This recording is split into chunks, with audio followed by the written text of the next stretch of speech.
Okay, now let's discuss about the standard structural shapes. So let me draw here the shape of a beam, and we call this shape a wide flange, also known as a W-shaped beam.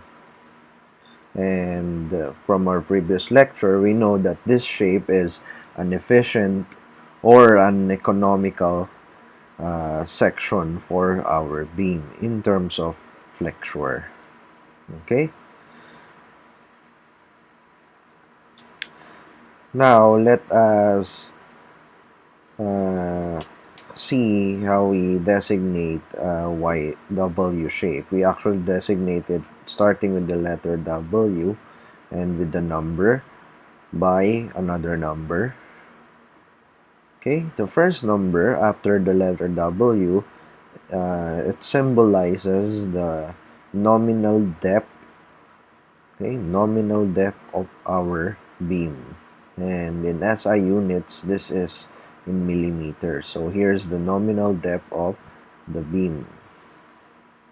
The second number symbolizes the mass. Okay, let me write mass.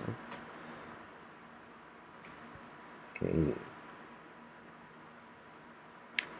the mass per linear meter.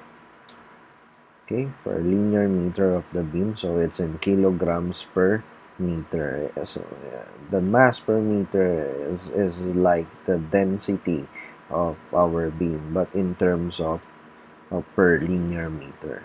Okay, so this is how we designate a W shape. This is a W610 by 140. And the depth is 610 millimeters. And the density of the beam, or the weight of the beam, is 140 kilograms per meter.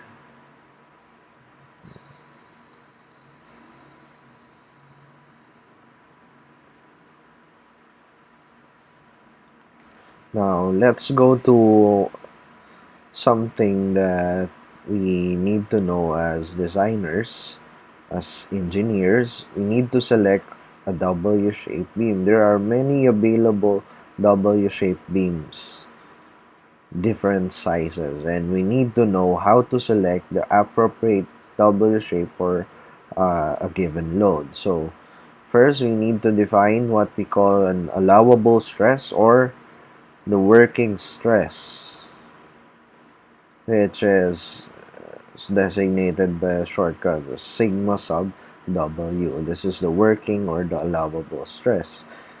Its definition is simple. It is the maximum stress. Okay, it's the maximum stress that the material. Okay, it's a maximum stress that the material can safely handle, or can safely withstand. Okay, it's our limiting condition for the stresses in the beams. Okay, the working or the allowable stress. Beyond this stress, we say that the beam will fail, or it will collapse or crack. Okay, now we know that the bending stress from the flexure formula is my over I, or the maximum bending stress is actually given as the maximum moment, the maximum bending moment times C, which is the distance from the neutral axis to the outermost fiber over the moment of inertia. Okay, we know that that is the maximum bending stress. Now, since the working stress is our limiting condition, we say that this maximum bending stress in the beam should be less than or equal to what is allowed, or what is our working stress.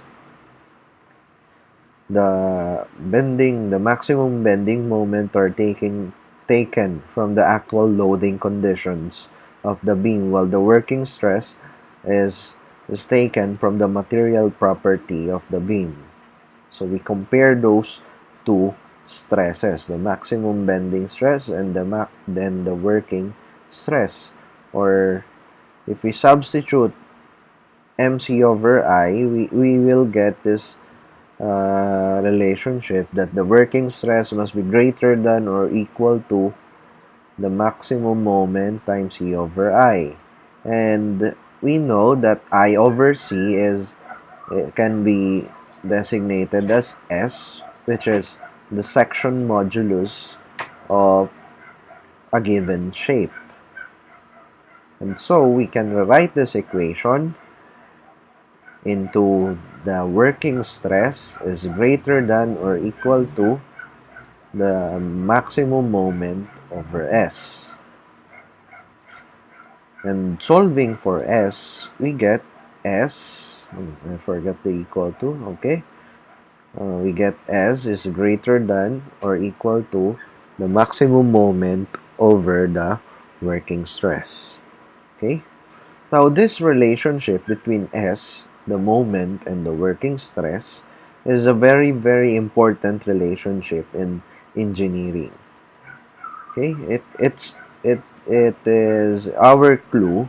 Okay? It's our clue on how to select a proper, okay, how to select a proper, okay, to select appropriate section